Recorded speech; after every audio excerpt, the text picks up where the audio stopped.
Bowser, come on, get killed by me. Oh no, don't do that right in front of my face. I think I might die right now. I just got a little bit injured now. Ouch, ouch, ouch, ouch, ouch, ouch, ouch. I hate my life. Right now I'm losing to the final boss. The song is really getting on my nerves. Come on, Bowser, why don't you just die?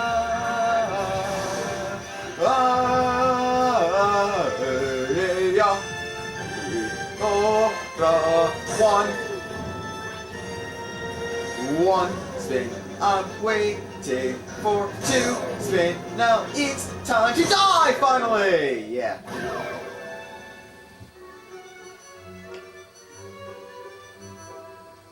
Hello everyone, I'm LeaderofLuxinape, and welcome back to the Common Observatory. Though this time, we're wearing a new face. Yep.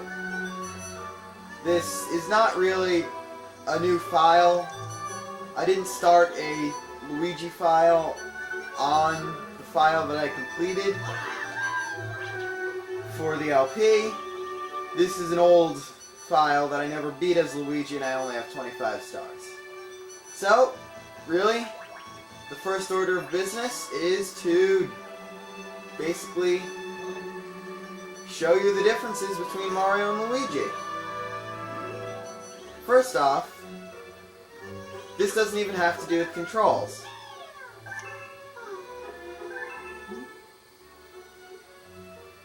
The Peach letter will still be addressed to Mario, and Male Toad will have a different line than he normally does, which is this, obviously, and it's rather funny. And instead of 5 one-ups in Super Mario Galaxy, Super Luigi Galaxy has 20 one-up mushrooms.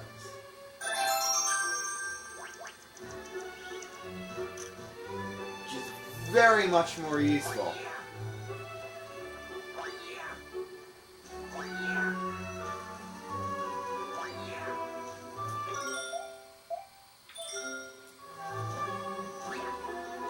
Now, some control differences. In case you can't really tell, Luigi runs quite a lot faster and jumps quite a lot higher than Mario. While jumping higher is always a good thing, running faster sometimes is not. If you haven't noticed yet, when running, Luigi takes a while to stop. That tends to be a problem sometimes when you're on small platforms. If you are running and you do want to stop, easy thing to do is jump and ground pound, as opposed to, you know,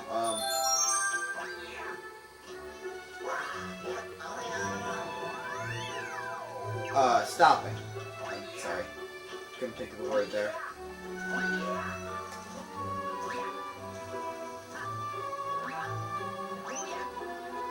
You'll also notice your triple jump is a bit different. Looks more Yoshi-esque than anything, really. So, I just want to see how far I've gone in Ghostly Galaxy in this file, because there's something very important to note about Ghostly Galaxy and Super Luigi Galaxy. Alright, I haven't even opened it yet. And this involves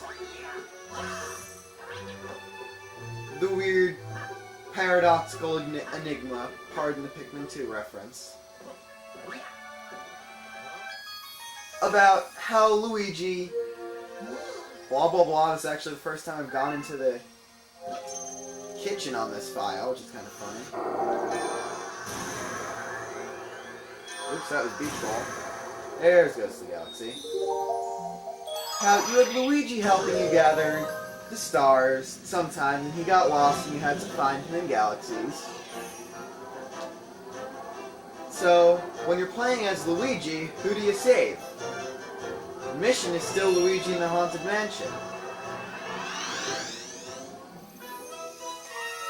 And there's still Luigi, believe it or not. So, I'm now going to cut to getting near and getting the star in this mission, so you can see what the whole weirdness is about, I guess. Just something cool, and I set the smoke detector off with the remote for my... That was actually me. My smoke detector got set off by the remote I used to turn the camera on, and all because I wanted to make a side note that Boo Luigi looks a lot goofier than Boo Mario does. Really, game. Alright, here we are at the part where we save Luigi, so let's talk to him. He's actually crying for Mario. Oh my, are you? Me? Well, I guess there's enough people in the universe for one person to look like me. Anyway, I found a power star. Let's take it back.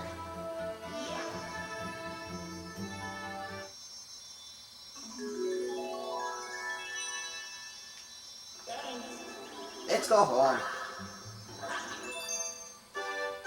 So I'm just going to show a bit of the differences that it shows. Like Rosalina's dialogue for having the other Luigi is different, obviously, than when the regular Luigi was there and you're playing as Mario.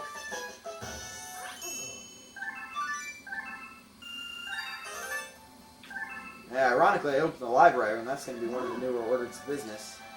Welcome back. I can see your twin from here. If you ask him, I bet he'll help you search for power stars. And I'm sure he has a lot to tell you. You should go speak to him over there by the garage.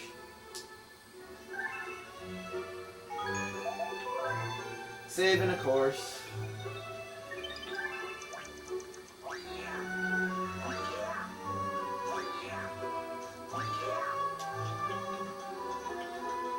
Alright.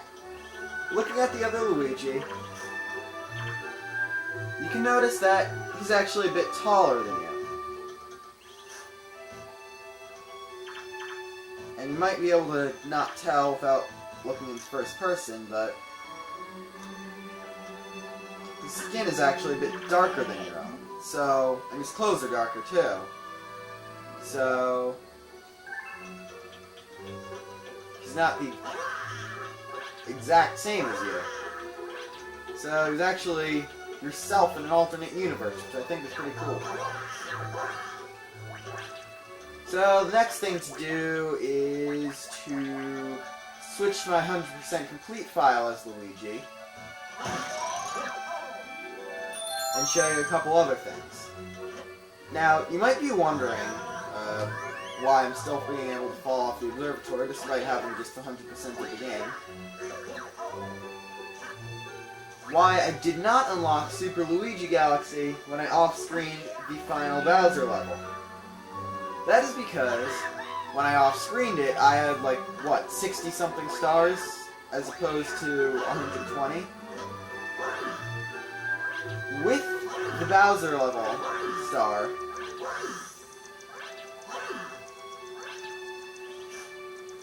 with the Bowser's Galaxy Reactor star, obviously, because it counts as one of the 120, and I just screwed up the camera for once. You have to beat Bowser's Galaxy Reactor once.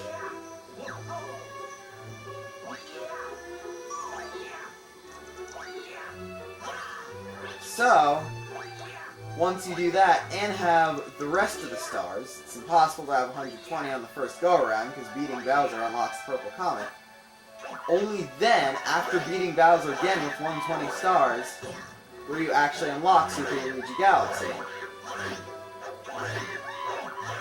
Now you might be thinking, what happens when you beat Bowser with 120 stars as Luigi?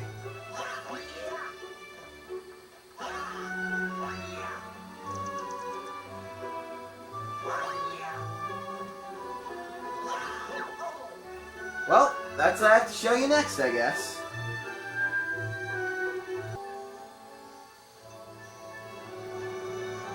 So here we are at my completely complete Mario file.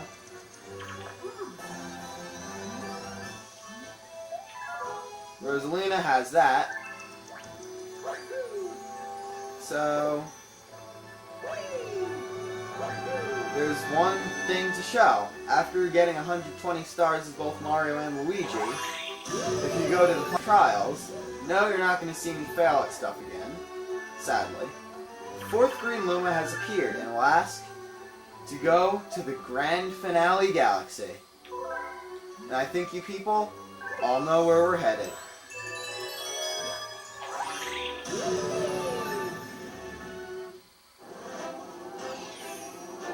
Grand Finale Galaxy, the Star Festival.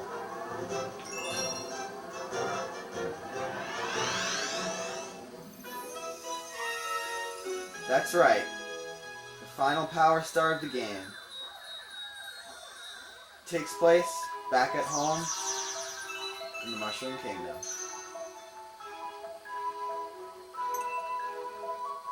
And talk to every single one of the citizens.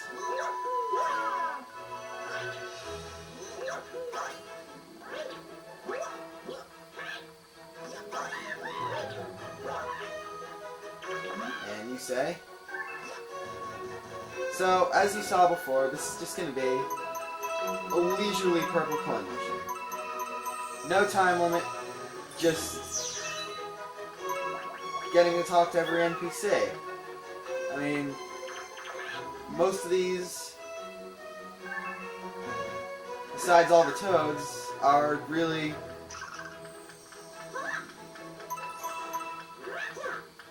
all of the NPCs who really helped you beat Bowser.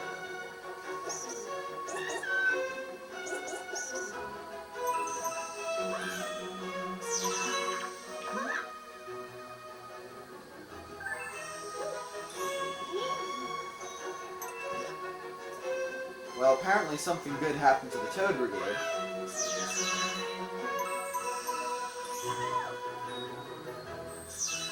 Here's Toad Town.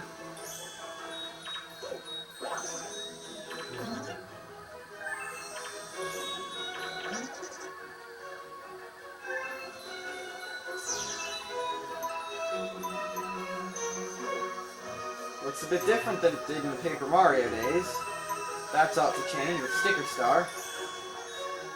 How do you know about Starbits? You weren't even there.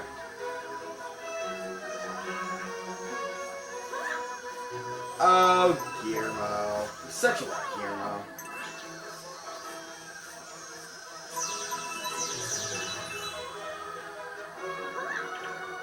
Captain Penguin.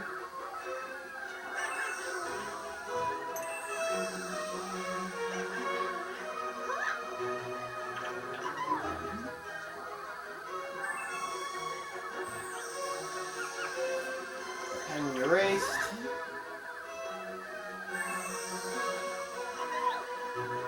Apparently, every toad in the town is excited about the brigade. And they're getting a commendation, even. Over here is a yellow toad dressed up as the captain.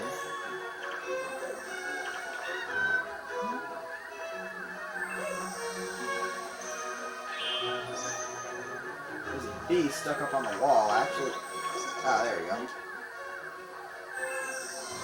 You're a bee, you can fly, seriously.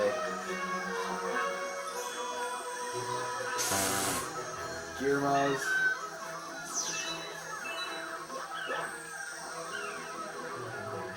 Grandpa Penguin's real name is Penguru. The racing penguin still likes to race. Talk to Penguru, I guess. There we go.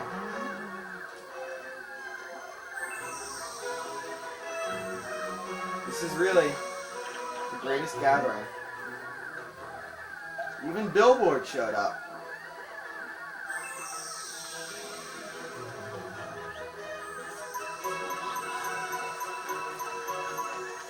We should probably talk to the Guillermo. I know the Guillermos are trying not to be party poopers, but they're Guillermos. And the Penguins, never knowing what to call things, they call Starbits Sparkle Lumps. That's awesome.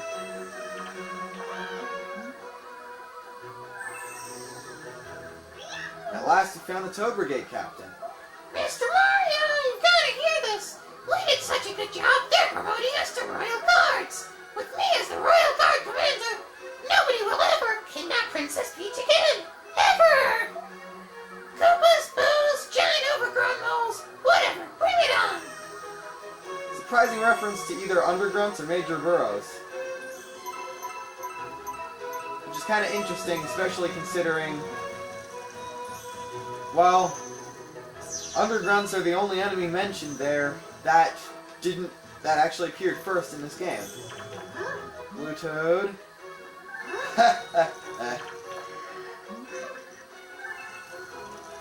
Guess what? I'm going to show you something stupid. How you can take damage in this level.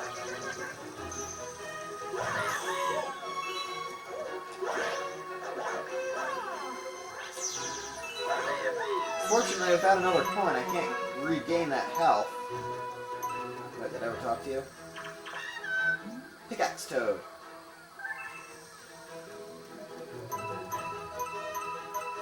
Always with the ruggedness of a true outdoorsman. And always with me not being able to see where I'm going.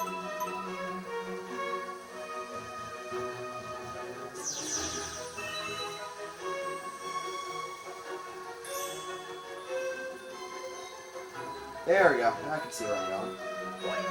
The last purple coin's on top of the Star Shroom.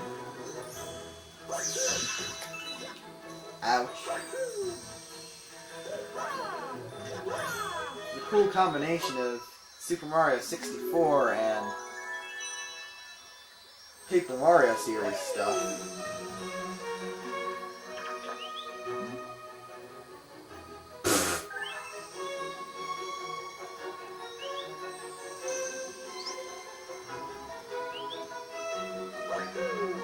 Even the Star Bunnies, even the Lumas showed up. Mail Toad. You can get a congratulation letter. It's different depending on which character you do. So, I'm going to collect this star and then quickly show clips of my Wii message board with both the info for Mario and Luigi. Rather, the pictures for Mario and Luigi. And then, we'll move on to the last order of business. Rosalina's Storybook.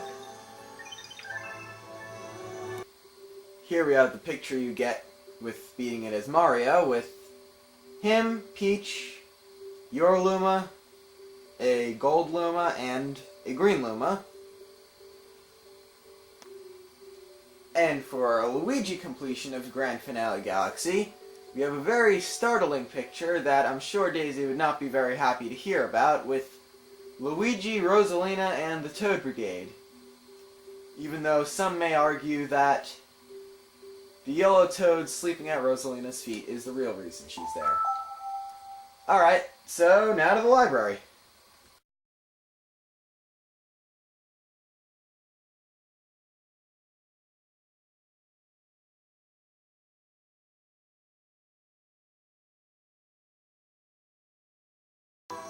And back as Mario in the LP file. Basically because you have to do it. The library cutscene is supposed to be chapter at a time, but I'm going to show the whole thing at once. So, yeah. It's different. There's no cutscene normally after you've done it, so I have to do it on my regular file. Let us begin.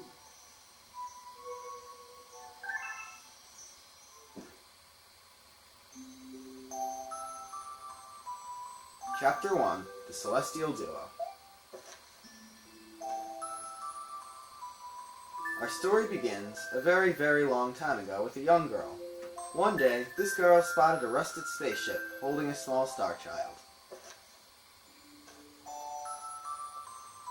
"What's your name? Are you lost?" the girl asked the star child. "I'm Luma, and I'm waiting for Mama. She's coming for me on a comet," said the star child, who had been waiting day and night. "Don't worry, I'll wait with you, the little girl promised Luma. At nightfall, the little girl borrowed her father's telescope and peered into the sky. She looked and looked, but she saw nothing.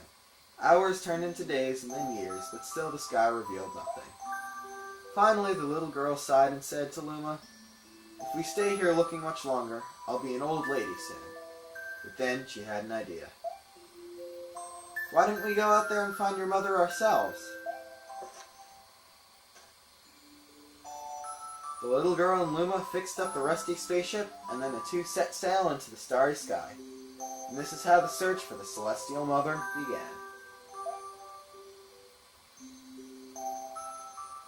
Chapter 2. Starbits. Days passed with no sight of the comet or even a single planet. Instead, asteroids extended for as far as the eye could see. "If I had known it was going to take this long, I would have packed some more jam," said the little girl, above the rumble of her belly. Before they left, she had packed all the essentials: telescope, butterfly net, stuffed bunny, bread, milk, jam, and apricot-flavored tea. But I forgot to bring water. At this, Luma burst into gales of laughter, and the girl began to pout. "As long as I have starbits, I'll be fine," said Luma. "Want some?"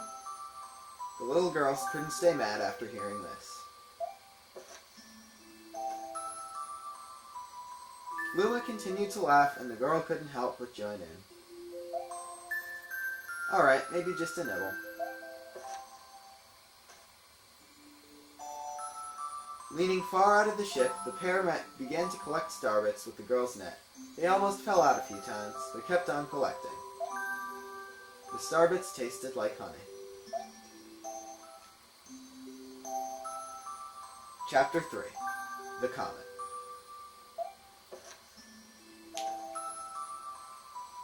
A beam of light pierced through the ship's window. Thinking it was the morning sun, the girl peered through the window, only to find a turquoise-blue comet shimmering at her. The little girl shook the sleeping Luma awake and shouted excitedly, "We have to get to that comet." The pair descended on the comet and found that it was made of ice.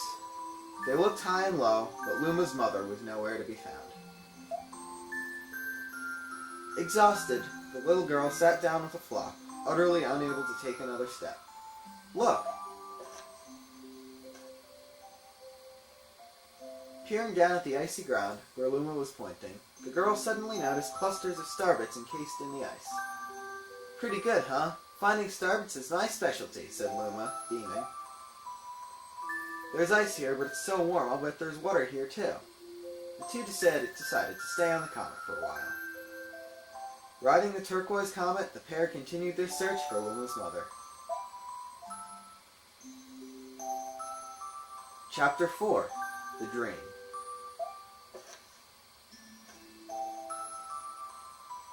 One night, the girl dreamed about her own mother.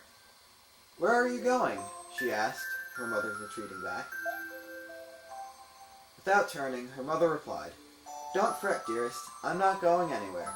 I'm always watching you, like the sun in the day and the moon in the night." A wave of sadness washed over the girl. "What about when it rains, and I can't see the sun or the moon?" Her mother thought for a moment before responding.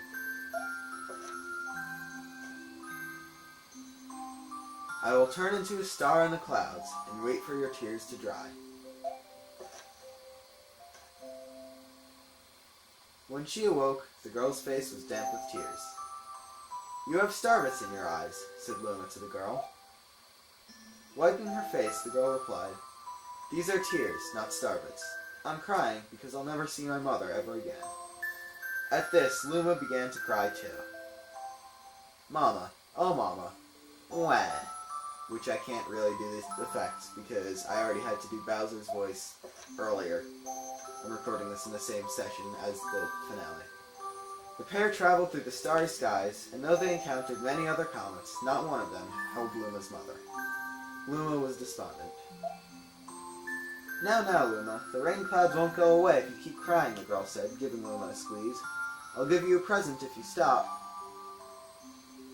The girl closed her eyes and said gently, I'll take care of you. With these words, she felt a small spark in her heart.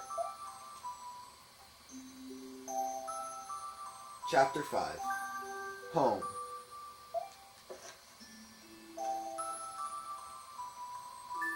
The kitchen will go here, and the library will go over here, the girl said busily to herself. We'll put the gate here. Ever since the girl took Luma under her care, she'd been bustling about at a feverish pace. It's a lot of work, but it's worth it to make a happy home.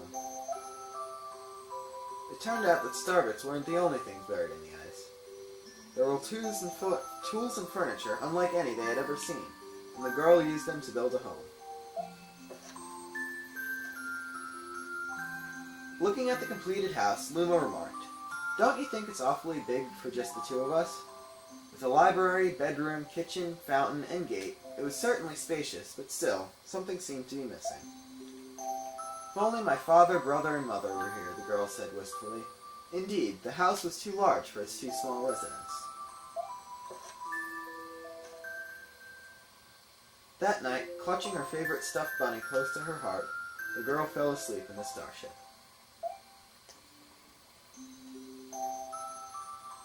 Chapter 6. Friends.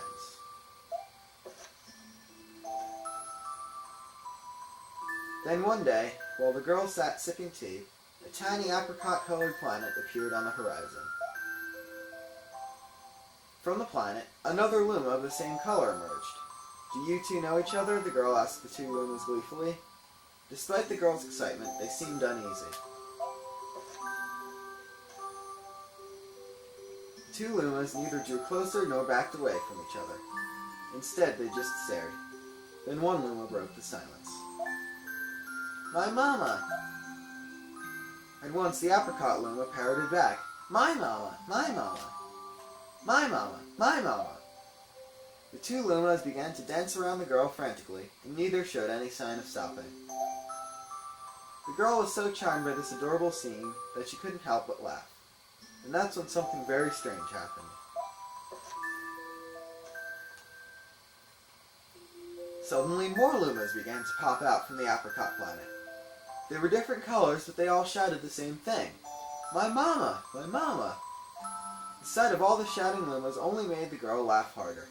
What am I going to do with all these children? The Lumas just stared blankly as she doubled over laughing. I guess we'll have to name each and every one of you.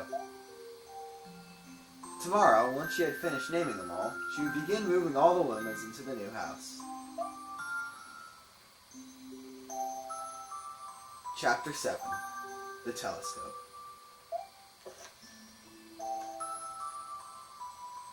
After seeing their 100th comet, a sudden thought popped into the girl's head. I wonder if my home planet is still as blue as it was. That's when she remembered her father's telescope.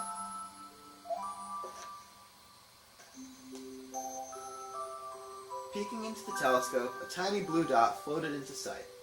It was smaller than a starbit. How strange. It's so far away, but it feels so close.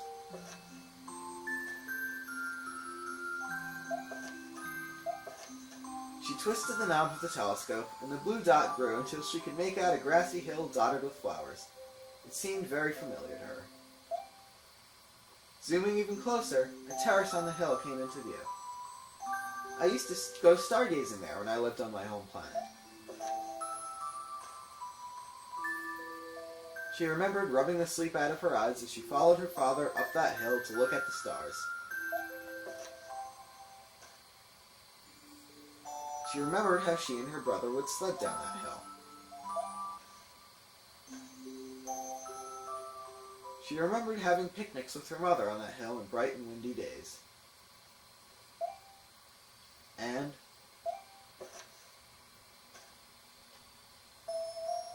I want to go home. I want to go home right now.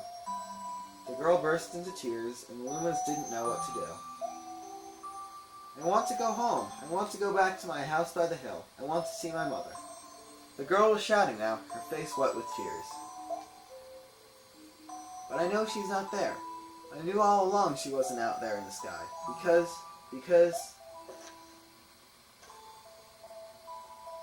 She's sleeping under the tree on the hill. The girl's cries echoed through the stars, and a hush fell over the area.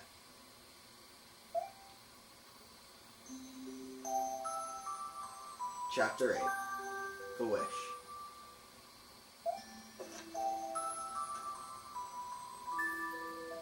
Though usually quite cheery, one day the girl became sad again. Luma drew close and tried to comfort her. "Mama, you still have me. And don't be sad about your mama, because she's a part of you. That means she's always close by. It's like me. I love Starbits because they remind me of my mama." No, the girl said, unable to stop the tears. A lonely look flickered across Luma's face, but it was soon replaced by a wide grin. "I have an idea. I will transform into a comet. A soaring comet that can carry you all on this journey."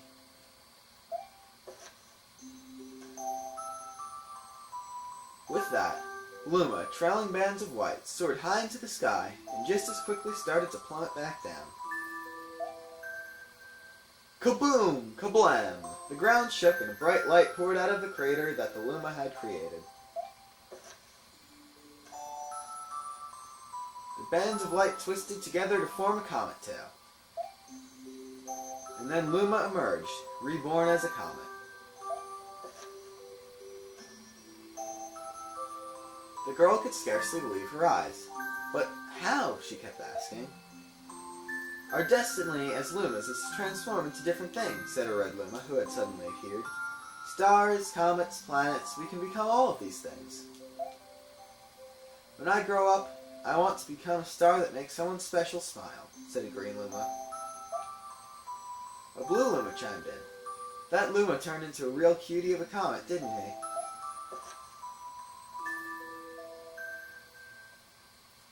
All of the Lumas together said, "No more crying, Mama."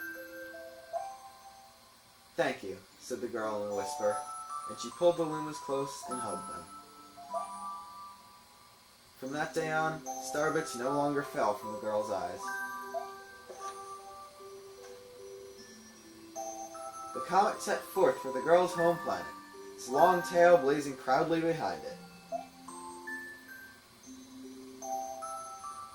Final chapter. Family.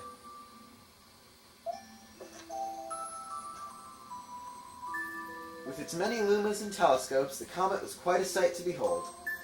The girl and the Lumas were proud to call it home. At a welcoming party for a new Luma, the girl gathered everyone in the kitchen and said in a louder voice than usual, "All right, everyone, let's make a cake sprinkled with starbits. Then it will be a star cake." The Lumas excitedly began to gather the ingredients.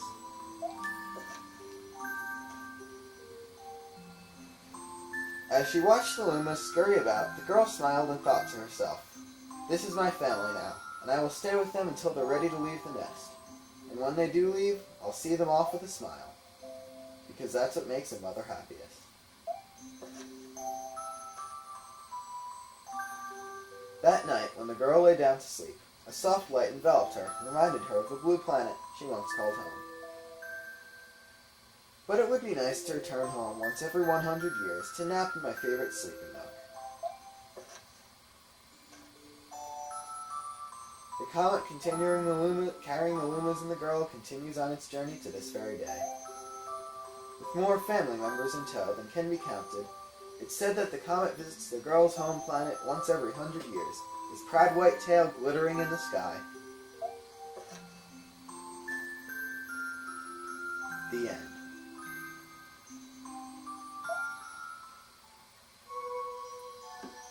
That's all.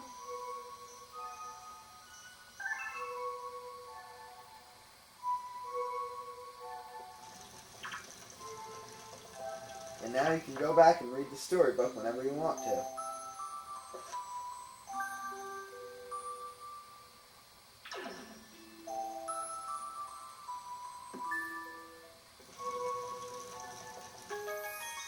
But now that we know the story, how the Comet Observatory came to be,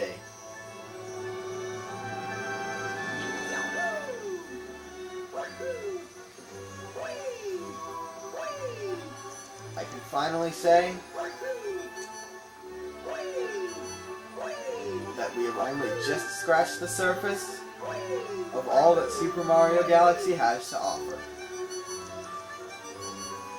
Just because I showed you the end results, there are still plenty of new adventures to await. But not Mario. Those adventures will be his brothers. And his story will be just as great as Mario's.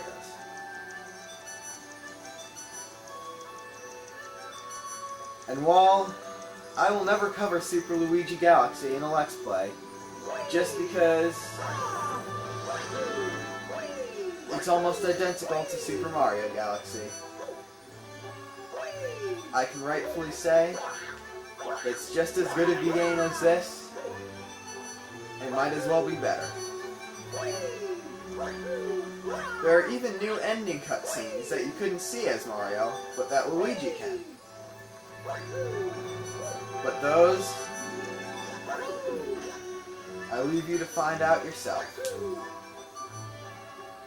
Just because it's my job to show you how to play through and many of the important secrets in the game, doesn't mean that I have to spoil all of the epicness that Nintendo always has to offer. And so, until Let's Play number 3, I am LeaderofLuxinape. And until the time when we return once again to the Pokemon world, I am signing off.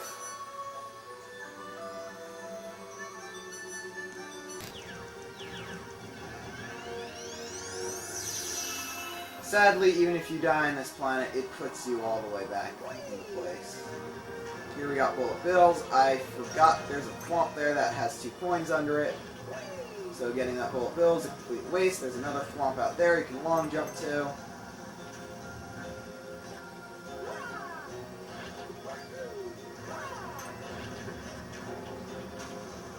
If I'm not stupid anymore, he, she, or it should have coins.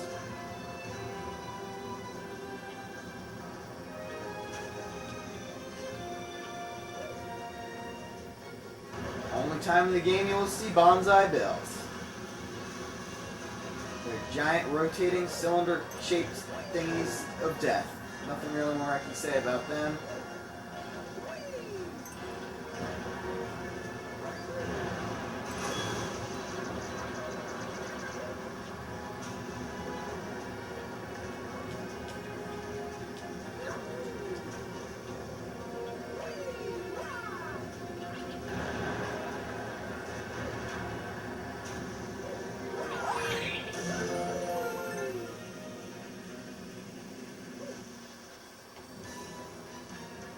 Bowser Jr.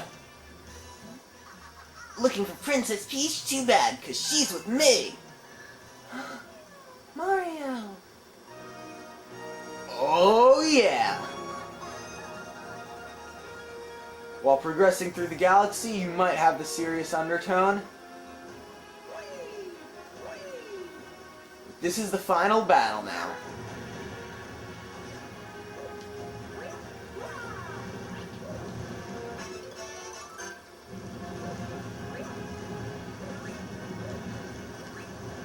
You can go in with no regrets and face Bowser in the confrontation of a lifetime. Finally! You got here just in time to see the creation of my galaxy in the center of the universe. Watch and weep.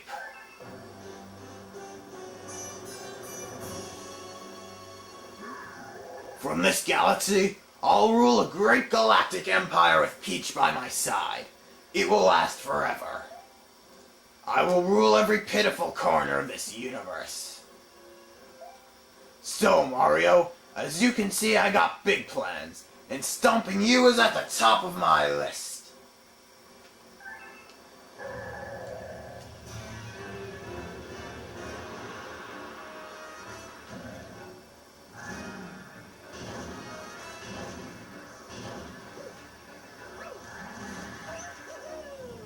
As you can see, he's now using an attack mimicking those rolling rock things as opposed to his normal thing.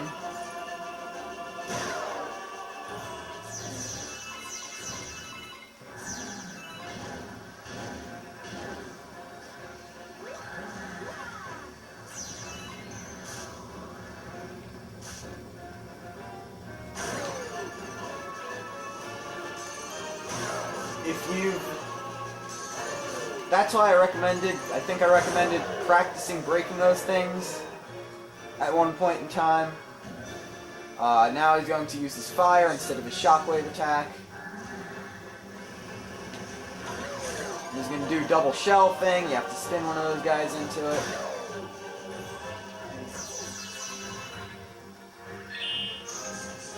Pathetic way to take damage there. Legit way to take damage there.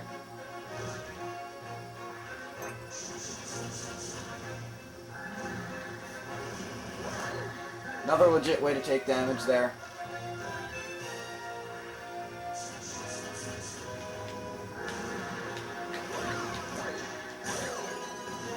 Accidental way of making him take damage there.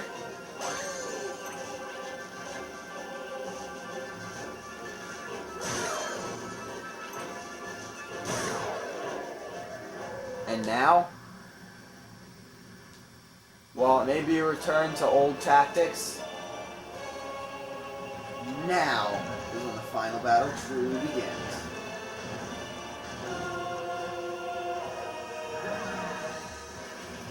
You might notice, Bowser's been taking 2 damage twice on the other planets.